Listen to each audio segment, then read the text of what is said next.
أعوذ بالله من الشيطان الرجيم بسم الله الرحمن الرحيم رب اشرح لي صدري ويسر لي أمري واحلل عقدة من لساني يفقهوا قولي. Assalamu alaikum wa rahmatullahi wa barakatuhu. Welcome to the fifth review session of Protect This House, a class taught by Sheikh Yasir Birjas for the Al Maghrib Institute. This review session is brought to you by Qabilat Bushra. Inshallah, this section we will be talking about children and a little bit about parenting, but mostly about children. And the last review session will be more about parenting in more detail. So as we learned in the class that children basically are an amana and they're a blessing. So essentially it's not something that we can as parents can think that this is our right. It is rather a privilege and not a right. They are supposed to be a legacy for the akhirah. So when you die, basically the book of deeds, your book of deeds closes, and a righteous child, when they make dua for their parents, that is added to your book of deeds, even though everything else is closed. So children are a legacy for the akhirah, so they can they can make dua for you and they can do good deeds on your behalf. They are also a comfort for you. There's a correlation between the parent and a shepherd, and basically the idea is that the parent is somebody who is like a shepherd who leads them towards goodness, and they become a comfort for you when you look at them doing good things. So children can leave they can, just by watching them, be responsible. When you teach them, when you lead them towards something good, they are going to give you comfort in this dunya and the akhirah as well, because they can raise your status in the akhirah after your death by doing good deeds. Girls versus boys, there's basically Sheikh Yasir emphasized the blessing of having girls. He spoke about the mother of Maryam alayhi salam and how she had made dua to Allah subhanahu wa ta'ala that she be blessed with a child who she can give towards the service and towards the worshipping of Allah subhanahu wa ta'ala. And she had expected that she would have a son, but she was given a daughter. And the reason she was given a daughter was because she was given a very special daughter, who would carry Isa alayhi salam. So a special mother to carry the special boy. Basically that was the idea. And Maryam alayhi salam, we know, is one of the best women of Jannah. So preference for boys is basically a cultural thing, and it is something that is it's very cultural, because of obviously in Islam that is not the case, and there are special blessings attached to daughters being born. And we know the hadith where Rasulullah sallallahu alaihi wasallam said that whoever raises 3 daughters and and marries them well and raises them to be good Muslims, that person has earned Jannah. Those daughters will be a shield against the hellfire for him or her on the day of Akhirah.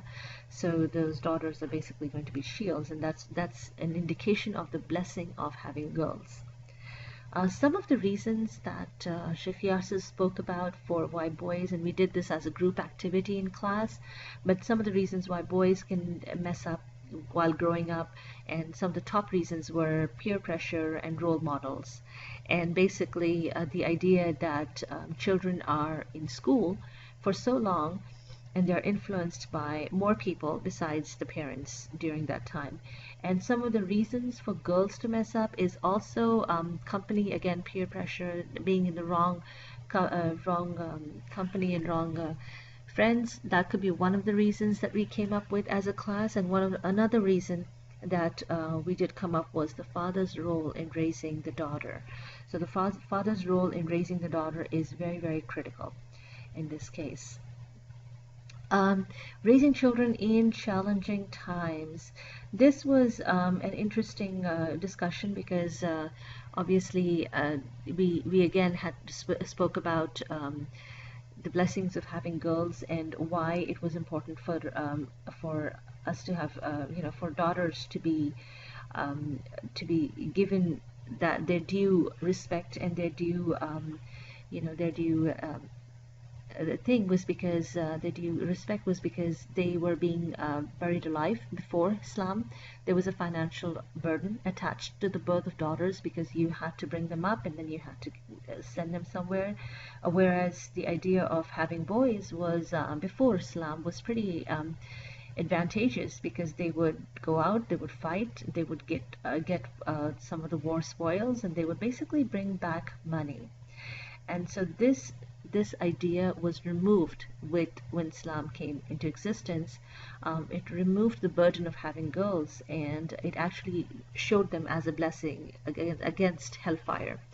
So that helped in elevating the status of girls, of having daughters.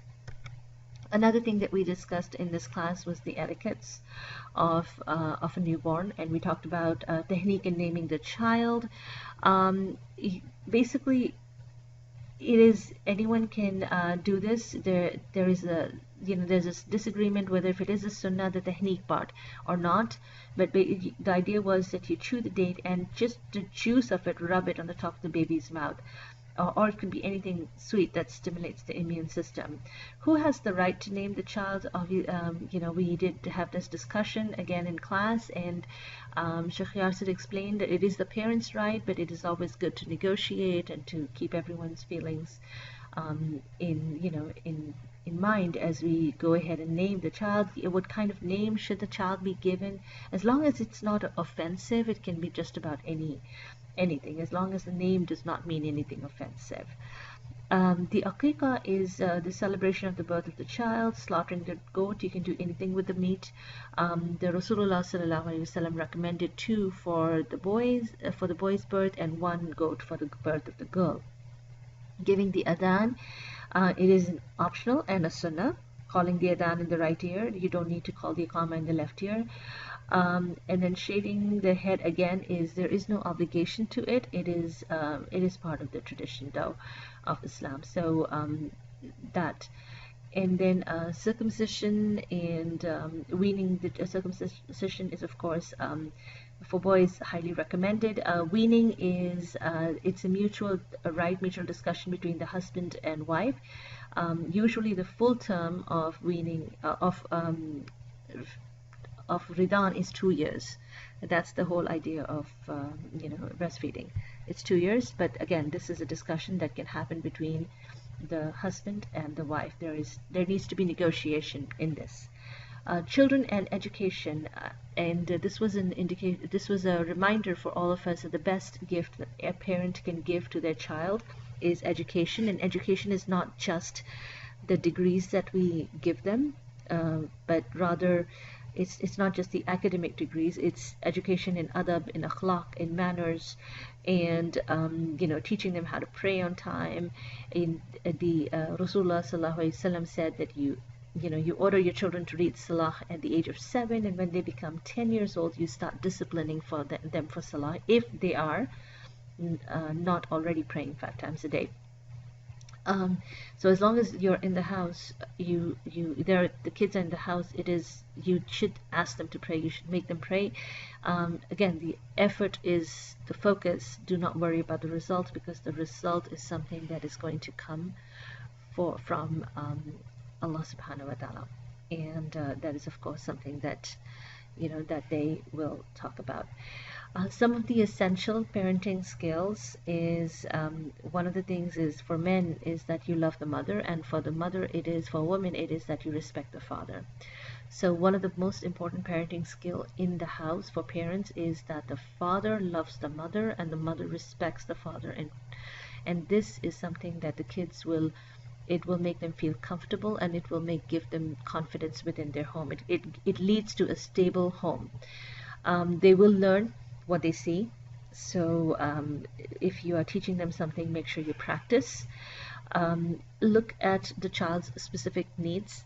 Don't try to give them specific titles, but look what they need and cater to that particular need. Link them to Allah subhanahu wa ta'ala. Remind them again and again. Listen to their problems. Be a confident parent. Be a leader. Allow your parents to talk to you and work as a team.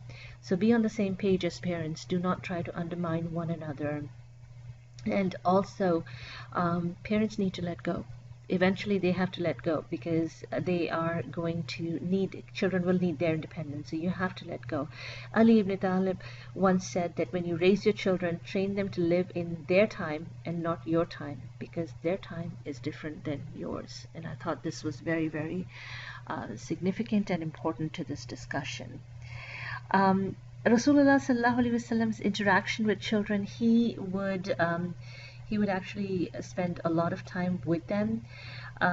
He would love them. He would give them attention. He would make dua for them, and he was someone who was who would give children priority. And an example of this was when he was Rasulullah sallallahu alaihi wasallam, when he was leading the Jumu'ah Salah, and he was doing the khutbah, and Hassan walked through the crowd, and he was tripping over, and he was a little boy at that time, and Rasulullah sallallahu alaihi wasallam got off the minbar and picked up Hassan and brought him up to the minbar and set him down there while he gave his khutbah. So these are some of a lot of stories. Again, you can read about them more in the notes, but these are all examples and actual ways of how to make sure that we treat children with kindness and love. That was the chapter on children and parenting. There are more detailed notes in the notes that are attached to this email. Please go over them and inshallah prepare for the exam that is on September 25th online at almaghrib.org. This exam will be available to you from 9 a.m. through 9 p.m. in the evening, and you can take it anytime between then online. Inshallah, let's make sure we take the exam and prepare for the exam accordingly. Jazakallah khairan. Assalamu alaikum wa rahmatullahi wa barakatuh.